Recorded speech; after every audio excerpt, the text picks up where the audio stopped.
6800 की लिस्ट क्यों जारी कर दिए? ना उसका कोई बेस ना कुछ। हमारा सुप्रीम कोर्ट से आदेश होने के बाद भी हमको नियुक्ति नहीं दे रहे हैं। मतलब हाई कोर्ट का आदेश सुप्रीम कोर्ट के आदेश को काट रहा है। सुप्रीम कोर्ट का सम्मान कुछ नहीं है। कहते हैं चाहे जिसके पास चले जाओ नहीं मानेंगे। अब उसी के विरोध में हम लोग आज सीएम आवास के पास घेराव नहीं मिलने का एक प्रयास था कि हमसे राजा हैं हमारे प्रदेश के, उनसे मिल लेंगे, हमारी समस्या सुलझ जाएगी। लेकिन पुलिस ने देखिए क्या किया है, इस जूते से दबा दिए हैं, ये काला हो गया है। जो मंत्री हैं उन्होंने सीधा कहा कि यहाँ से हटाओ इन लोगों को, वरना मुकदमा दर्ज कराओ इन पे। 14 सब्जेक्ट पास करके आई हैं, ये हमें ऐसे गुमराह करते हैं, हमसे कहते हैं विधिक जानकारी नहीं है। हम सुप्रीम कोर्ट से लड़के आए हैं, हमें विधिक जानकारी नहीं है। कैटेगरी पूछते, कैटेगरी का क्या मतलब है भाई? हम आप किस जाति के हैं मुझसे पूछा गया था। पहले मुझसे नाम पूछा गया था और फिर मुझसे पूछा गया कि आप किस जाति के हैं। डीजी सर की मैं आपको बात बताना चाहती हूँ, वो मुझसे पर्सनली कह रहे थे कि वो जो थर्ड काउंसलिंग हुई थी वो एक उन्होंने कहा हमारी गलती, हमने विसंगति, आरक्षण में विसंगति की है हमने। ये डीजी सर के जवाब थे कि युवा को बर्बाद करने के लिए ना 5 साल काफ़ी है, और आप ये आज ज़मीनी स्तर पे आके देख रहे हैं। 6800 की पैरवी कराइए या फिर आप वेट कीजिए, ठीक है? ऐसे प्रदर्शन मत कीजिए, दबाव बनाएंगे, हम नहीं करेंगे। फिर कहते हैं कि आप ज़्यादा करेंगे, ज़्यादा प्रदर्शन करेंगे, हम आप पर मुकदमा करेंगे। अब ये वीडियोग्राफी हो रही है, तो ये सब धमकियाँ हमें मिल रही है। एक स्लोगन है कि बेटी बचाओ एंड बेटी पढ़ाओ, और बेटी को धरने पे बैठाओ। आज इसी दिन के लिए हमारे माँ बाप पढ़ाए थे हमें कि हमें धरने पे बैठना पड़े।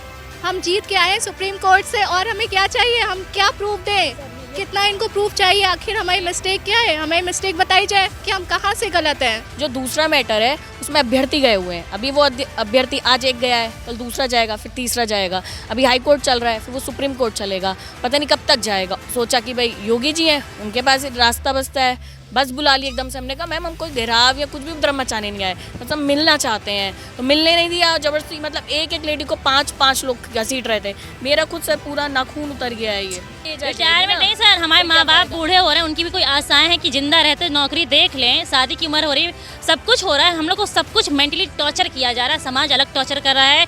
विसर्जन कर देंगे जब भी जाओ, इनका विसर्जन करो, इनको भगाओ यहाँ से। आगे फिर से जब देखो घेराव कर लेते, घेराव करना बंद नहीं करोगे तुम लोग, कोई ऑप्शन नहीं बचा, हम आत्महत्या कर लेते हैं। तो कह रहे हैं हम नहीं डरते आत्महत्या वगैरह से। बोलते हैं कि ये शिक्षक बनने वाली नीति नहीं है, तुम्हारी नेता बनने वाली नीति है। ऐसे उठाइए, अपनी बात कहने गए थे, ऐसे पकड़ो, यही है या ये हम लोग वहाँ करने गए थे, अपनी बात कहने गए थे। आप अधिकारी 67 दिन से हमारे पास नहीं आ रहे। अभी उन्होंने हमसे वहाँ पे कहा कि हम लोग तुमसे मिलने आ रहे हैं, अभी मिलवाते हैं, अभी तक नहीं आए सर। हम लोग वेट कर रहे हैं, 67 दिन हो गए सर।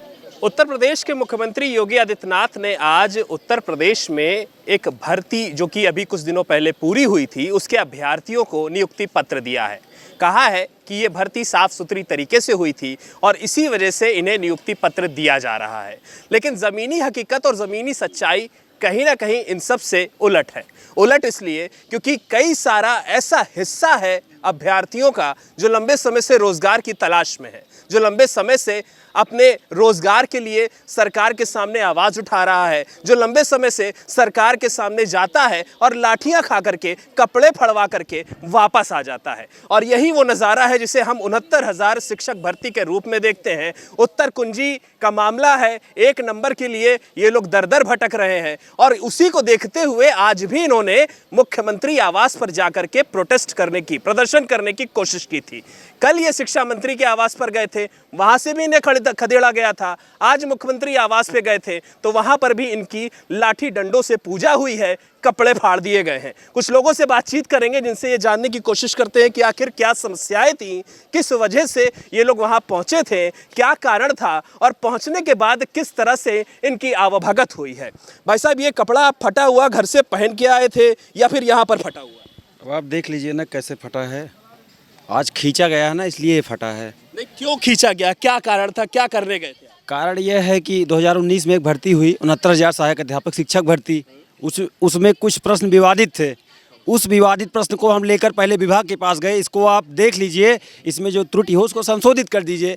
विभाग ने नहीं माना, हम गए हाई कोर्ट। हाई कोर्ट के डबल बेंच से अगस्त 2021 में आदेश आया, 1 अंक बढ़ा के जो लोग मेरिट में आ रहे हैं उनको नियुक्ति दी जाए।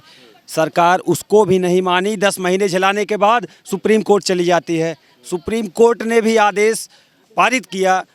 हाई कोर्ट डबल बेंच का आदेश अक्षरशः पालन किया जाए। लेकिन नवंबर 2022 में आदेश आया, नवंबर 2023 आने वाला है, 1 साल हो गया इनको 1200 अभ्यर्थियों को भर्ती देने में इतनी समस्या हो रही है। लेकिन एक चीज इसमें यह भी है कि 69,000 शिक्षक भर्ती जो हुई थी उसमें कई सारे हिस्से बट गए हैं। कुछ 6800 वाले भी हैं, कुछ अलग अलग हैं, कुछ अलग आरक्षण की मांग कर रहे हैं कि आरक्षण में गड़बड़ी हुई थी। तो ये सारा प्रकरण क्या है और क्या इसी वजह से ये भर्ती फंसी हुई है? 6800 की लिस्ट क्यों जारी कर दिए? ना उसका कोई बेस ना कुछ। हमारा सुप्रीम कोर्ट से आदेश होने के बाद भी हमको नियुक्ति नहीं दे रहे हैं। 6800 का क्या बेस था जो जारी कर दिए लिस्ट? उसी के नाते तो फंसाए हमको रखे हैं, उसी का बार बार हमको देते हैं, उसी के नाते आपका रुका है वो फाइनल हो जाएगा तो हम कर देंगे। अभ्यर्थी कोर्ट गए हैं, वो कोर्ट जाते रहेंगे। ऐसे कोई दूसरा मुद्दा है कोर्ट चला जाए तो हम अपना सुप्रीम कोर्ट को मान ले को ख़त्म, उसका कोई मतलब ही नहीं है। मतलब हाई कोर्ट का आदेश सुप्रीम कोर्ट के आदेश को काट रहा है। सुप्रीम कोर्ट का सम्मान कुछ नहीं है। अब देख लीजिए, कल हम सब डीजी साहब से मिले तो उन्होंने सीधा कहा आप लोग कुछ करिए, हम नहीं करेंगे। ये सुप्रीम कोर्ट को नहीं मानेंगे तो किसको मानेंगे? उसमें बताएं ना कि कौन से कोर्ट में हम चले जाएं। कल तो आप लोग शिक्षा मंत्री के यहाँ भी गए थे, वहाँ पर क्या हुआ? जी, वही शिक्षा मंत्री के यहाँ गए, उसके बाद सबको इकट्ठा करके इको गार्डन भेज दिए, 4-5 लोगों को। डीजी सर कल क्यों नहीं माने? आज फिर आप मुख्यमंत्री आवास चले गए लाठी खाने। है जब वो सुप्रीम कोर्ट को आदेश को मानने से इनकार कर रहे हैं, कहते हैं चाहे जिसके पास चले जाओ नहीं मानेंगे। अब उसी के विरोध में हम लोग आज सीएम आवास के पास घेराव नहीं मिलने का एक प्रयास था कि हम राजा हैं हमारे प्रदेश के, उनसे मिल लेंगे, हमारी समस्या सुलझ जाएगी। लेकिन पुलिस ने देखिए क्या किया है, इस जूते से दबा दिए हैं, ये काला हो गया है। दिखाइए, इसे दिखाइए। ये मूव हम लगा रहे हैं इस पर, ये सही हो जाए। देखिए ये काला हुआ है, खून यहाँ जम गया है और बटन खींच लिए फट गया। हमारी बहनें थे, उनको खींचातानी कर रहे थे, जेंट्स महिलाओं के साथ। जी, महिला अभ्यर्थियों के साथ भी मारपीट हुई। अगर हम जब कोई नहीं सुनेगा, सीएम साहब हमारे प्रदेश के मुखिया हैं, मुखिया से हम नहीं कहेंगे, किससे कहेंगे अपनी बात? और सुप्रीम कोर्ट का ना होने के बाद क्या किसी ने बात करी या फिर सीधे भर के आज फिर यहाँ छोड़ दिया? भर के यहीं छोड़ दिए हैं, अभी किसी से कोई बात नहीं हुई है। देखिए आगे क्या होता है। धमकी काय की धमकी देते कैसे? हैं कि आपको गिरफ्तार कर लेंगे, आपको जेल भेज देंगे, आपको किसी के लायक नहीं छोड़ेंगे, यही सब धमकी दिया जाता है हमको। और क्या धमकियां मिली आप लोगों को? आज कल भी आप शिक्षा मंत्री के आवास पे गए थे, आज आप लोग गए थे मुख्यमंत्री आवास पर, क्या धमकियां मिली, क्या हुआ? बेसिक विभाग के जो मंत्री हैं उन्होंने सीधा कहा कि यहाँ से हटाओ इन लोगों को, वरना मुकदमा दर्ज कराओ इन पे। और जब हम लोग अधिकारी बेसिक विभाग के अधिकारियों के पास जाते हैं, वो सीधा ये महिलाओं को अभद्र भाषा इस्तेमाल कर रहे हैं। ये क्या ही बताएं हम आप सबको। जी, महिलाओं को विसर्जन करा देंगे आपको। जी, ऐसा शब्द बोलना चाहिए उन्हें, ऐसा नहीं बोलना चाहिए। ये डीजी साहब ने बोला। अच्छा, हाँ, ये कब बोला? कल बोला। कल जब आप लोग हाँ, जब हम लोग गए थे। कोई महिला है क्या वहाँ पे जो जिसके साथ ऐसा हुआ था? अच्छा, आप थी, क्या बोला गया था आपको? सर हम तीन गए थे, 5 लोग गए थे हम। तो हम बार कौन 5 लोग थे? मैं थी और काजोल थी, ये थे, और वो शुभम भैया थे, और एक विकलांग भैया थे, वो हैं, उनका हाथ नहीं है। तो उन लोगों ने ऐसी व्यवस्था की मात्र 2 लोगों से बात हो पाए और हम उनसे मतलब कम लोग बात कर पाएँ। तो बात रखी तो उन्होंने कहा कि तुम बार बार क्यों आ जाते हो, हम तुमसे मिलने जाते हैं, कि हमको वहाँ ले आया जाता है। मिलना तब होता ना जब वो यहाँ पर आते। उनसे बातें हुई, बस वो हमारे वीक पॉइंट पकड़ रहे थे। उन्होंने कहा हम कोर्ट का सम्मान करते हैं। मैंने उनसे पूछा, सर जब हमारा ऑर्डर 25 अगस्त 2021 को आया तब आपने हमें नियुक्ति क्यों नहीं दी? वो भी तो हमारा हाई कोर्ट से आया था। उसके बाद हमारा ऑर्डर 9 नवंबर 2022 को सुप्रीम कोर्ट से आया। नवंबर के बाद आज 1 साल हो गई, आपने हमारी नियुक्ति क्यों नहीं की? ये लोग ये हमेशा कहते रहते हैं कि अभ्यर्थी जो है ये आपस में ही इन लोग का अपना सिस्टम ठीक नहीं है। कोई आरक्षण की बात कर रहा है, कोई 6800 की बात कर रहा है, कोई कुछ और कह रहा है, और इसी वजह से ये सारा मामला जो है वो कोर्ट में है और इसी वजह से सब कुछ रुका हुआ है। हमारा उत्तर कुंजी का मैटर है। जिस दिन इन्होंने काउंसलिंग कराई थी उस 3 जून को उत्तर कुंजी की वजह से इनकी काउंसलिंग ठप्प कर दी। तो आरक्षण से हमारा मामला वहाँ कैसे हो गया? अगर इनके आरक्षण में विसंगति है तो बाद बाकी लोग नौकरी कैसे कर रहे हैं? अगर इनकी कट ऑफ डिसाइड नहीं है तो इन्होंने 3rd काउंसलिंग कैसे करा ली? नहीं, मैं ये उनसे पूछना चाहती हूँ, हम बच्चे हैं, 14 सब्जेक्ट पास करके आए हैं, ये हमें ऐसे गुमराह करते हैं, हमसे कहते हैं विधिक जानकारी नहीं है। हम सुप्रीम कोर्ट से लड़के आए हैं, हमें विधिक जानकारी नहीं है। क्या हुआ था कल जब आप लोग गए, आप बता रही हैं? उन्होंने ये कहा कि तुम सीएम आवास घेरोगे, सॉरी वहाँ पे शिक्षा मंत्री का आवास घेरोगे। हम उनसे 26 सितंबर को मिलने गए तो उन्होंने हमसे ये कहा कि आप लोग यहाँ से चले जाइए, हम आपकी मीटिंग करवाएंगे, उसमें 2 सदस्य तुम्हारे उत्तर कुंजी के रहेंगे। तो उसके बाद मीटिंग के लिए कितना टाइम लगता है, हमने कहा इतने दिन हो गए, आज उनसे फिर मिला जाए। वो वहाँ नहीं मिले तो उन्होंने कहा इनसे नहीं मिलेंगे, मीटिंग इतने दिन से मीटिंग नहीं कराई तो हम उनकी बात कहाँ रखेंगे। जब अधिकारी नहीं सुन रहे हम शिक्षा मंत्री के पास तो जाएंगे, क्योंकि उन्होंने अगर शिक्षा जगत में कोई ऊपर है तो कौन है, शिक्षा मंत्री। वहाँ गए, वहाँ से उन्होंने भर के कहा चलो हम तुम्हारी बात वहाँ से करा दें। वो क्या था, वहाँ से भरने का हमें ड्रामा था हमारे साथ। उन्होंने कहा हम तभी तुमको मिलाएंगे जब तुम्हारे सारे साथी इको गार्डन पहुँच जाएंगे। हम उसमें राजी हो गए, वहाँ बात की, वहाँ जातिवाद की बातें होने लग गई। तुम जनरल से हो, तुम एससी से हो, तुम ओबी से हो, हम जनरल एससी से क्यों हैं, हम सब उत्तर कुंजी वाले। कहते हैं सबका साथ सबका विकास। अरे उन अधिकारियों से पूछो ना जो पूछते हैं तुम काजल कैटेगरी, तुम जनरल कैटेगरी की हो। कैटेगरी पूछते हैं, कैटेगरी का क्या मतलब है भाई? हम आप किस जाति के हैं, मुझसे पूछा गया था। पहले मुझसे नाम पूछा गया था और फिर मुझसे पूछा गया कि आप किस जाति के हैं। ये पूछा है हमारे सचिव बेसिक शिक्षा परिषद बघेल सिंह ने, सचिव सर ने। तो वहाँ पे जातिवाद चल रहा होता है तो डीजी सर उन्हें कहते हैं कि नहीं नहीं रुकिए, आप जातिवाद का क्वेश्चन मत कीजिए इनसे। मतलब एक अधिकारी गलत पूछ रहा है और दूसरा अधिकारी उनको शांत करवा रहा है। तो देखिए किस तरीके से भ्रष्टाचार उन्हीं के अंदर। इसमें जात का क्वेश्चन पूछने का कोई मतलब बनता है क्या? कोई मतलब नहीं है, कोई बेस ही नहीं है जाति का। हम सब उत्तर कुंजी से पीड़ित अभ्यर्थी हैं और जो लोग कहते हैं कि जो हमसे मतलब कम मेरिट वाले हैं वो लोग नौकरी कर रहे हैं। आज हम टॉप मेरिटोरियस होते हुए भी आज हम सड़कों पे बैठे हैं। यहाँ पर सभी लोग जो मेरी भाई और बहनें सब टॉप मेरिटोरियस हैं, जिनकी मतलब मेरिट फर्स्ट काउंसलिंग से में हो जानी चाहिए थी, आज वो सब सड़कों पे घूम रहे हैं। और जो थर्ड काउंसलिंग वाले हैं वो आज सब वहीं बैठे हुए हैं। हमसे कम एकेडमिक वाले आज बेसिक के वो 5 साल का ये सवाल पूछा गया था वहाँ पर कि हमसे कम मेरिट वाले कर रहे हैं और हम नहीं कर पा रहे हैं। तो कहते हैं आपका क्या मतलब है उनसे, आपसे पूछा गया था, बताइए ये क्यों कर रहे हैं उनसे, आपको उनको करने दीजिए नौकरी। कैसे कर रहे हैं, क्या कारण था कि उनको नौकरी मिल गई, वो नौकरी कर रहे हैं? बताती हूँ आपको। उत्तर कुंजी 69,000 शिक्षक भर्ती की 3 काउंसलिंग हुई टोटल। फर्स्ट काउंसलिंग हुई, सेकंड हुई, जो थर्ड काउंसलिंग हुई है तो थर्ड काउंसलिंग के बाद कोई काउंसलिंग नहीं, उत्तर कुंजी का मैटर अटका हुआ था। तो हमारा जो है डबल बेंच से ऑर्डर आ गया था 25 अगस्त 2021 में कि इनको 1 नंबर देके इनकी ज्वाइनिंग करा दी जाए जो भी मेरिट में आ रहे हैं। इन्होंने हमें बहुत ही अच्छे तरीके से लटकाए रखा कि चलिए आप आराम से बैठिए, हम कर रहे हैं 2 महीने में। पर ये हमसे झूठ बोलते रहे, इतना झूठ, और ये जाते हैं सुप्रीम कोर्ट 8 महीने बाद और हमसे 1 नंबर छीनने के लिए जाते हैं। बट बाय लक हमारी किस्मत थी साथ, तो सुप्रीम कोर्ट से लड़े हम इनसे और वहाँ से भी हम जीते और वहाँ से ऑर्डर ये आया कि 1 नंबर देके इनको ज्वाइनिंग दो, ठीक है। तब वहाँ से ही हमें कहते हैं ठीक है अब तो सुप्रीम कोर्ट का ऑर्डर आपको करना ही, आप परेशान ना हो। उसके बाद भी जब ये नहीं करते, हम हर तरीके से इनसे शांतिपूर्वक मुलाकात करते हैं, बहुत ही एक डिलीजेंट तरीके से, लेकिन ये तब भी नहीं करते। उसके बाद हम 70 दिन यहाँ पे धरना देते हैं, हम शिक्षा मंत्री का घेराव करते हैं और वहाँ से हमें मिलने गए थे। हम पहले मिलने गए थे, लेकिन क्या होता है कि वहाँ पर हमसे मिलने नहीं दिया जाता है, कहा जाता है इको गार्डन में जाओ आप, ठीक है। तो उसके बाद SC/RT पे हमें ले जाया जाता है। तो 2 बेसिक शिक्षा अधिकारियों से कल मुलाकात की थी हमने, जिसका सारा भी अभी बहुत सारी महिला साथियों ने आपको बताया है।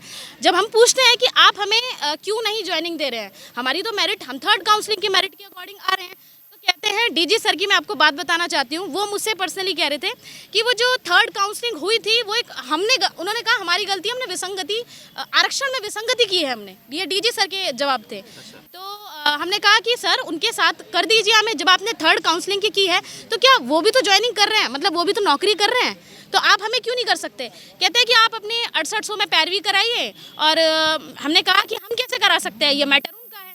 तो वो कहते हैं कि फिर आप वेट कीजिए। मैंने कहा कि ये तो आपको ही करना पड़ेगा। वो कहते हैं कि आप नहीं, मैं जज नहीं हूँ, मैं कुछ नहीं कर सकता, या तो आप 6800 की पैरवी कराइए या फिर आप वेट कीजिए, ठीक है। ऐसे प्रदर्शन मत कीजिए, दबाव बनाएंगे, हम नहीं करेंगे। फिर कहते हैं कि आप ज़्यादा करेंगे, ज़्यादा प्रदर्शन करेंगे, हम आप पर मुकदमा करेंगे, अब ये वीडियोग्राफी हो रही है। तो ये सब धमकियाँ हमें मिल रही है। सर ये बताइए हम कहाँ जाए, किससे न्याय में, कैसे नौकरी की अधिकार अपना लेना ये धब्बा है हमारे लिए, कैसे क्या करें आप। सुप्रीम कोर्ट का आदेश की अवहेलना कर रहे हैं तो हमारे पास बस एक ही ऑप्शन बचता है कि या फिर हम हेग में जाएं, अंतर्राष्ट्रीय न्यायालय, और कोई सुनने वाला नहीं है। आज हम इसी उम्मीद से CM साहब के पास गए थे कि वो हमारी फरियाद सुनेंगे, लेकिन वहाँ से भी हमें बहुत बड़ी निराशा हासिल हुई। हमारी महिलाएं, क्या हुआ जब आप लोग वहाँ पहुँचे, आप वहाँ पे गई थी? क्योंकि मुझे भी पता जो चला है कि बहुत सारी महिला साथी भी आज वहाँ पे, हमारे भाइयों के साथ कितना क्रूर व्यवहार किया गया कि कपड़े फाड़े गए, महिलाओं को डंडे मारे गए। ये एक सभ्य समाज ये सरकार को शोभा देता है क्या? इसी दिन के लिए हम लोग सरकार को चुने थे? हमें ऐसी उम्मीद बिल्कुल नहीं थी। The whole system is totally disgusting. लेकिन वो तो आए दिन किसी न किसी भर्ती का वो हवाला देते हैं कि ये भर्तियां हुई हैं और उसके बाद उसका जो नियुक्ति पत्र है वो भी दिया जाता है। और दूसरी तरफ आप लोग जो कि सक्षम हैं, जिन्होंने परीक्षाएं पास की हैं, जिनको नौकरी मिलनी चाहिए थी, उसके बावजूद आप लोग को नौकरी। ये सुना होगा कि किसी भी देश के युवा को बर्बाद करने के लिए ना 5 साल काफ़ी है। और आप ये आज ज़मीनी स्तर पे आके देख रहे हैं कि हमारा पेपर 6 जनवरी 2019 को हुआ था और ये 6 जनवरी 2024 को हमारा 5 साल हो जाएगा और 5 साल में हम किसी लायक नहीं बचे हैं। सब कुछ जो सरकार के अधिकारी पेपर सही से नहीं बना पाते। एक स्लोगन है कि बेटी बचाओ एंड बेटी पढ़ाओ और बेटी को धरने पे बैठाओ। आज इसी दिन के लिए हमारे माँ बाप पढ़ाए थे हमें कि हमें धरने पे बैठना पड़े। हम जीत के आए सुप्रीम कोर्ट से और हमें क्या चाहिए? हम क्या प्रूफ दें? कितना इनको प्रूफ चाहिए? आखिर हमारी मिस्टेक क्या है? हमें मिस्टेक बताई जाए कि हम कहाँ से गलत हैं। पेपर में दिखाया जाता है कि भर्ती पारदर्शिता तरीके से हुई है और ये भर्ती पूरी हो चुकी है, सब ज्वाइन पा चुके हैं। एक आपने स्लोगन सुना होगा, मैं कहना चाहूँगी, हाथी के दांत दिखाने के खाने के कुछ और होते हैं और दिखाने के कुछ और। तो वही सिस्टम पूरा चल रहा है यहाँ पर, जिसमें कि पेपर में दिखाया जा रहा है कि भर्ती पूरी हुई है, लेकिन ग्राउंड लेवल पर आके कोई नहीं देख रहा है कि देश की बेटियाँ किस तरीके से पढ़ लिखने के बाद इतना एक मिडिल क्लास का जो बच्चा होता है वो सपने देखता है, पढ़ाई लिखाई करता है वो इसलिए कि ताकि वो एक गवर्नमेंट जॉब पा सके। लेकिन यहाँ पर पढ़ लिख के हम जॉब क्या पाएंगे सर? हमसे अधिकार ही छीना गया, हमसे हमारी नौकरी ही छीनी जा रही है। और देखिए यहाँ पर किस तरीके से 70 दिन से धरना प्रदर्शन करने के बाद हमारे साथ पुलिस प्रशासन द्वारा किस तरीके से बदसलूकी की जा रही है, ये आप खुद देख सकते हैं। हमारे सारे अरमान, सारे सपने टूटते हुए दिखाई दे रहे हैं। अब कोई हमारे पास सुसाइड के अलावा कोई दूसरा ऑप्शन नहीं दिखता है। मैं बस एक बात कहना चाहूँगी कि जिस तरीके से आज हम लोगों ने फेस किया, हम एक शिक्षक बनने जा रहे हैं। जिस प्रदेश के शिक्षक को जेल में डालने की धमकी दी जाती है, तो बताइए वो प्रदेश कैसा होगा? बताइए सर, जिस प्रदेश के शिक्षक को धमकी दी जाए आपको जेल में डालेंगे, वो प्रदेश कैसा होगा? आम जनता वहाँ की कैसी होगी? जब शिक्षक जेल में होगा तो प्रदेश तो जाहिल अपने आप ही हो जाएगा। ऐसे ही राजनेता, ऐसे क्रूर अधिकारी बनेंगे जब शिक्षक जेल में जाएंगे। ऐसे अधिकारियों को एक शिक्षक पैदा करते हैं और आज उन्हीं शिक्षकों के साथ ऐसा बर्ताव किया जाता है। तो बड़ी दयनीय स्थिति है। पहले रोज़गार के लिए तैयारी करो, परीक्षाएं दो और उसके बाद इस तरह की स्थिति जो हो जाती है कि नौकरी के लिए योग्य हो जाना और नौकरी ना मिल पाना। मैडम, अभी आप भी मेरी जो अभी मैंने पता किया कि आप भी कल वहाँ पर गई हुई थी और आपसे भी बात हुई थी वहाँ पर अधिकारियों की। पहली चीज़ तो ये कि यहाँ पर बैठना इस तापमान में कितना कठिन है। उस वक्त जब आपको पता है कि नौकरी आपकी है, आपको मिलनी चाहिए थी, बावजूद उसके सरकार और अधिकारी नौकरी नहीं दे रहे हैं। प्रताड़ना आप लोगों के साथ हो रही है। आप लोग घेराव करने जाते हैं, मुलाकात करने जाते हैं तो वहाँ पर भी आप लोग के साथ बर्बरता होती है। सारा दिन यहाँ पर बैठना, घर परिवार छोड़ करके कितना कठिन सर? हाँ, वो हमको पता है कि ये कितना कठिन है। ये जो एसी में बैठने वाले अधिकारी, ये हमारी पीड़ा क्या समझ सकते हैं कि हम यहाँ पूरा दिन कैसे काटते हैं। कितनी महिलाएं हमारी बेहोश हो जाती हैं, किसी को अटैक पड़ जाता है, कोई चक्कर खा के गिर जाता है तो चोटें लग जाती है। मतलब हमें पता है, अब पूरे दिन सर हम भूखे पड़े रहते हैं क्योंकि यहाँ मतलब एक बार आ गए तो आप शाम तक 5 बजे से पहले बाहर नहीं निकल सकते। और मतलब 66 दिन हो गए हैं, डेली मीडिया में आ रहा है कि हम लोग बैठे हैं तो किसी को नहीं दिखता। एक दिन हम मिलने क्या चले जाएं कि आप यहाँ आ गए, अरे तो जब 66 दिन से बैठे थे तो नहीं दिख रहा था? कोई एक्शन लेना था ना। अब जब नहीं आ रहे हो तो यहीं मिलने आएंगे ना, और कहाँ जाएंगे? अभी 15 दिन पहले शिक्षा मंत्री से मिलने गए थे तो मंत्री जी ने हमारे सामने कॉल लगाया बघेल साहब को कि आइए मीटिंग करते हैं, इन लोगों का कोई रास्ता निकालिए। तो जब 15 दिन हो गए कोई एक्शन ही नहीं लिया गया, कोई मीटिंग नहीं हुई, कुछ नहीं हुई, तो हम कल फिर से गए तो पता चला शायद वो नहीं थे। तो हमें इधर निदेशालय भेजा गया, वहाँ पे सर बघेल सर भी थे, डीजी साहब भी थे, तो डीजी साहब ने बहुत ही मतलब गलत तरीके से ही बात करी। उनकी मंशा थी कि मतलब वो अभी तक करेंगे ही नहीं, मतलब जो दूसरा मैटर है उसको हमारे मैटर से रिलेट करके डिले करना चाह रहे हैं। जो दूसरा मैटर है उसमें अभ्यर्थी गए हुए हैं, अभी वो अभ्यर्थी आज एक गया है, कल दूसरा जाएगा, फिर तीसरा जाएगा। अभी हाई कोर्ट चल रहा है, फिर वो सुप्रीम कोर्ट चलेगा, पता नहीं कब तक जाएगा। ऑलरेडी हमारे 5 साल बर्बाद हो गए, 2 साल नंबर बड़े हुए हो गए हैं, 1 साल से सुप्रीम कोर्ट का ऑर्डर लिए बैठे हैं, उसके बाद भी नहीं कर रहे हैं। इनको अगर करना होता, कहते हैं बेटा हम आपका करेंगे, अरे करना होता तो जब वो सुप्रीम कोर्ट का ऑर्डर आया था, हमारा 8 नवंबर में आया था, इन लोगों का 13 मार्च में आया था, बीच में 4 महीने का गैप था, तब आप कर सकते थे। तब आपने लापरवाही क्यों दिखाई? नंबर बढ़ा था, आप कह रहे थे कर रहे हैं, 9 महीने बाद आप सुप्रीम कोर्ट जा रहे हैं, तब आपने क्यों नहीं करा था? तो आपको कहाँ से इनकी मंशा लग रही कि हमारा ये करेंगे? अब जब उन्होंने नहीं सुनी, पहले यहाँ बैठ के शांतिपूर्वक बैठे तो बोलते हैं आप लोग उपद्रव मचाते हैं, आप लोग वहाँ घेराव, आपके दबाव में आके मैं काम नहीं करूँगा, मेरा जब मन होगा तब मैं काम करूँगा। तो मतलब जब शांतिपूर्वक बैठे तब तो आपको दिख नहीं रहा, मिलने जाते तो आप बदतमीजी दिखाते। जब हमें वहाँ से कुछ पॉजिटिव नहीं दिखा तो हम फिर आज सोचा कि भाई योगी जी हैं, उनके पास रास्ता बचता है, तो हम सिर्फ मिलने ही तो गए थे।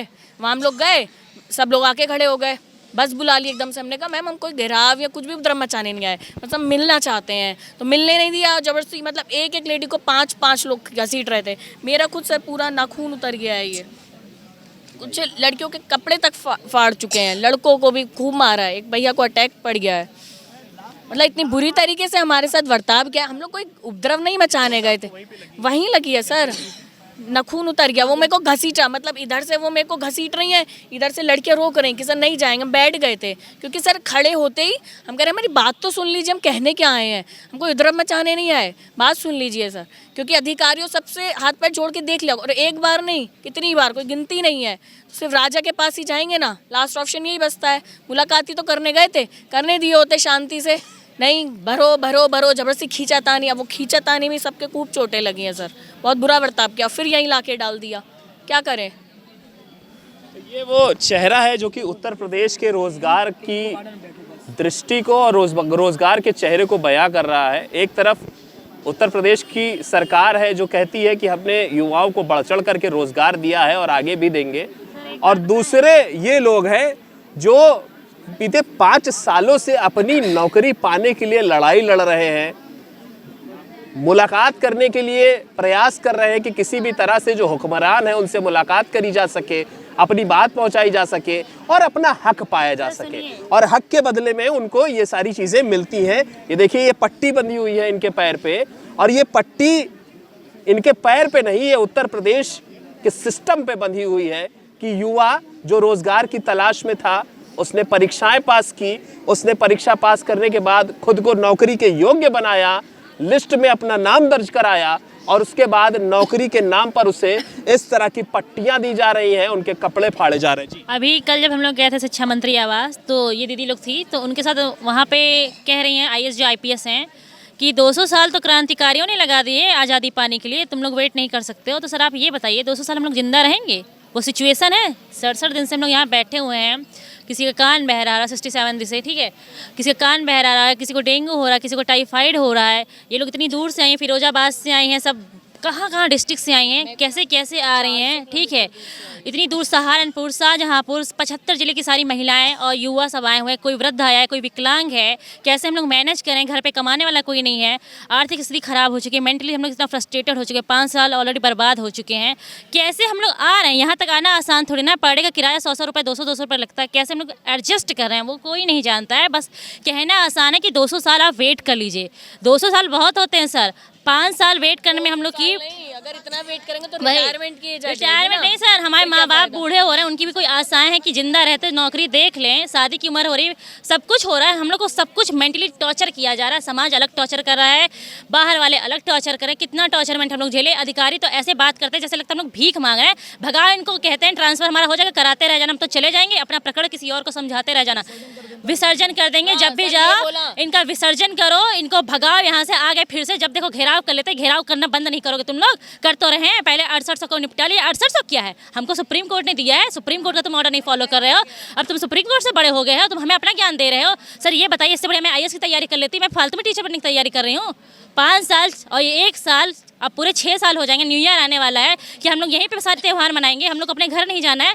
हमारे भी माँ बाप देख रहे हैं कि हमारे बच्चे कब आएंगे, कि हम लोग बेघर हो गए, अनाथ हो गए हैं। सरकार हमें अपना कुछ समझ नहीं रही है। घर वाले बाहर वाले तो समझते हैं कि हम लोग घूमने जाते हैं, इको गार्डन में हम लोग पूरे दिन रात यहाँ रुके रहते हैं। किस किस को मैं जवाब दूँ, इन बेटियों के नाते लड़ूँ कि अपने नाते लड़ूँ? हम बिल्कुल फ्रस्ट्रेट हो गए। मन करता है मर जाए तो कहते हैं जा मर जाओ, ये धमकी मत दो, FIR करेंगे सबके ऊपर। अब ये नौबत आ गई है कि अगर अपने हक के लिए लड़ रहे हैं, सर हमारे पास और कोई ऑप्शन नहीं बचा, हम आत्महत्या कर लेते हैं। तो कह रहे हैं हम नहीं डरते आत्महत्या वगैरह से। बोलते हैं कि ये शिक्षक बनने वाली नीति नहीं है, तुम्हारी नेता बनने वाली नीति है।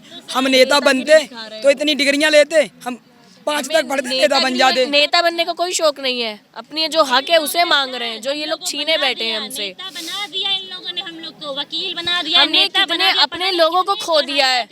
बागी बना देंगे। अब ये हम लोग को अपराधी बना देंगे। हम लोग को ऐसे, ये लोग पता कैसे घेरा गया है, वहाँ पे मुख्यमंत्री आवास जब हम लोग जा रहे थे अपनी बात करने, इसके कमर पे मारा है, दीदी के पैर पे मारा है, उनके हाथ ऐसे पकड़े हैं, चल उठ उठ चल यहाँ से, चल। ये क्या नाटक है? हम लोग सभ्य समाज के शिक्षक हैं, सभ्यता से व्यवहार करिए हमारे साथ। ऐसे उठाए अपनी बात कहने गए थे, तो ऐसे पकड़ो, यही है या ये हम लोग वहाँ करने गए थे, अपनी बात कहने गए थे।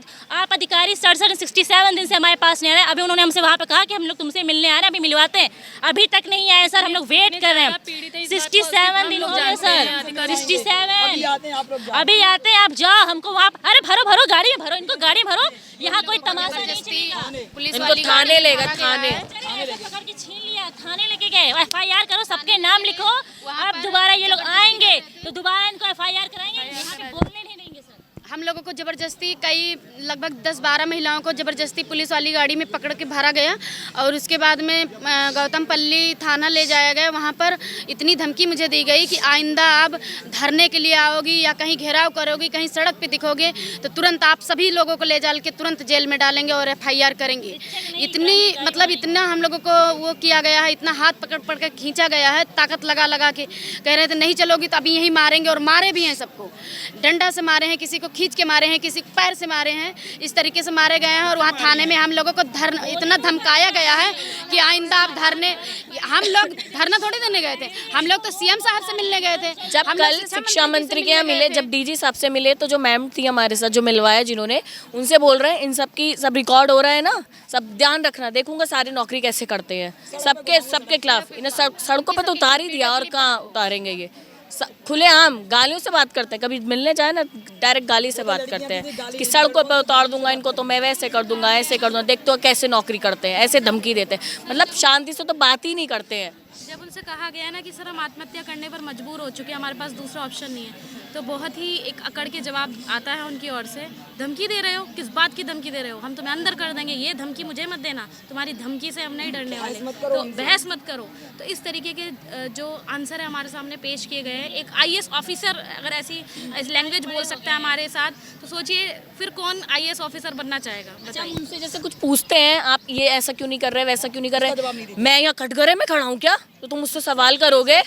मतलब हमारा जो बिल्कुल पॉइंट वाला सवाल होता है, तो जहाँ उनकी मतलब उन पे कोई जवाब नहीं होता तो बस ऐसे देखेंगे और बिना बात के हमको हड़काते रहते हैं। जब सही पॉइंट बोल देते तो उनके पास कोई जवाब भी नहीं होता। आसान नहीं होता है इसकी पढ़ाई, संघर्ष समझना आसान है, लेकिन वही हमारा संघर्ष नहीं। सरकार से हमें कोई दिक्कत नहीं है, सरकार तक हमारी बात नहीं पहुंचने दे रहे, हमारे संघर्ष को वो समझ नहीं रहे हैं, बल्कि वो खुद एक IAS अधिकारी हैं, वो अपनी भाषा को भूल गए कि उन्हें किस शब्दों का प्रयोग करना चाहिए, कहाँ उचित अनुचित बोलना चाहिए। अभद्रता का प्रयोग करते, विसर्जन कर देंगे। हम जाते हैं सर नमस्ते, खुश होकर नमस्ते करते हैं, मतलब उम्मीद लेके जाते हैं, और वो बस नमस्ते तो क्या लेनी, एकदम अकड़ना शुरू, फिर आ गए। कितनी बार आओगे, तुमसे कितनी बार कह दिया, तुमने बताया नहीं था, ये वो मतलब वही बहाना, कोर्ट का बहाना करिए। तो उन्होंने कहा पास कर देंगे, क्या घर में चिपका लोगे, सर्टिफिकेट लगा दोगे, चलो अभी नंबर दे दे रहे हैं, पास कर देना, घर में चिपका लेना, चला जाऊंगा यहाँ से। दीपक जी ने कहा था ट्रांसफर करा लूंगा, करवाते रहना, अपना प्रकरण किसी और को समझाते रहना, और आज वही हुआ, ट्रांसफर हो गया, चले गए, हम लोग अपना प्रकरण समझा रहे हैं, कोर्ट खेल रहे हैं। अब पैसा नहीं बचा कि कोर्ट खेले, गलती कोई और करे, इनके अधिकारी पेपर नहीं बना पाते, हम लोग कोर्ट खेले, कोर्ट खेलने के लिए हम लोग आए हैं क्या यहाँ पे? हम लोग सामान्य, वही चीज, हम लोग सामान्य परिवार के घर हैं, कोर्ट खेलने का पैसा नहीं है कि गलती आप लोग करो, क्वेश्चन गलत आप बनाओ और कोर्ट हम खेले, और कोर्ट जीतने के बावजूद भी आप हमको सड़कों पे नचा रहे हो। इसलिए हमारे घर वालों ने पढ़ाया है कि हम लोग सड़कों पे नाचे और उसके बाद पुलिस ऐसे उठा के गोदी में लेके जाए। ये सहने हम लोग यहाँ नहीं है, हम लोग युवा हैं, योग्य हैं, पढ़े लिखे हुए हैं, हमारे घर वालों ने पैसा लगाया और कैसे लगाया ये हम लोग जानते हैं। और अब आज अधिकार मांग रहे हैं तो तुम हमें पुलिस की गाड़ी में भेज रहे हो, धमकी दे रहे हो। ये वो चेहरा है, आप देख सकते हैं कि लगभग सभी की आंखें नम हैं और आंखों में गुस्सा भी है। गुस्सा होगा भी क्यों नहीं, क्योंकि ये वो चेहरा है, ये वो लोग हैं जो उत्तर प्रदेश का भविष्य लिखने वाले थे, जो उत्तर प्रदेश के बच्चों को पढ़ा करके उत्तर प्रदेश के भविष्य को मील का पत्थर साबित करने वाले थे। लेकिन आज ये इन लोग के साथ जो घटनाक्रम घट रहा है, जहाँ पर ये अपनी 5 साल पुरानी भर्ती को पूरा करवाने के लिए, अपनी नौकरी मांगने के लिए अधिकारियों के पास जा रहे हैं, रिजल्ट का इंतज़ार है कि कुछ भी करके हमारी काउंसलिंग कराई जाए, हमें हमारी नौकरी दी जाए, और उसके बाद इनके साथ जिस तरह से अभद्रता हो रही है, इनके साथ मारपीट हो रही है, इनकी गिरफ्तारियां होती हैं, इनके ऊपर मुकदमे लिखने की जिस तरह से इनको धमकियां दी जा रही हैं, और ये कहा जा रहा है कि कुछ नहीं होगा, जब जो होगा वो समय के अनुसार होगा। 200 साल तक इंतज़ार करिए, तो 200 साल तक इंतज़ार ये अभ्यर्थी करते हैं या नहीं करते ये देखना अहम होगा। लेकिन हम ज़रूर इस लड़ाई को लड़ते रहेंगे और सरकार से ये सवाल पूछते रहेंगे कि आखिर इन अभ्यर्थियों का क्या गुनाह था, क्या गलती थी जो इस वजह से इनको इस तरह से प्रताड़ित किया जा रहा है। कैमरा पर्सन विवेक के साथ मैं नितिन अटल, टीवी।